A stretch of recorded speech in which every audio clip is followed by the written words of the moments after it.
درنو لیدونکو د یو ماشوم خواته ولاړو چې لومړی ځل به وي زما په نظر چې خپل هیواد ته راستون شوی او خپل هیوادین او دا یې خپل ځان راته معرفي کړي. نوم دې چی دی؟ نوم مې اکرام د پنجاب نه راغلو. د پنجاب نه راغلی؟ هلته څومره وخت تېر کړو پنجاب کې؟ پنجاب کې 4-5 کاله مو تېر کړل. ته هلته څه شی کول؟ هلته مې د کباړ کار کول. کباړ مې ټولوله. بیا به دې بازار کې خرڅول؟ هلته مو کورونه وله بس پولیسان به راکړه تنګولو به یې هر څومره ماشومان چې به وله روپۍ به وله هغه به یې راڅخه اخیستل.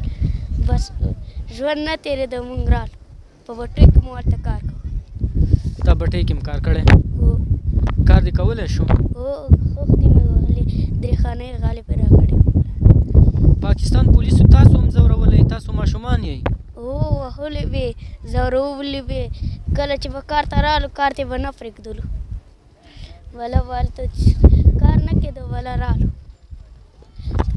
کریا هم راسره نه وله پلار مې بله تورخم کې مې یو څه خپل د کاکاګانو نه د نور څخه مو کار کړی رالو.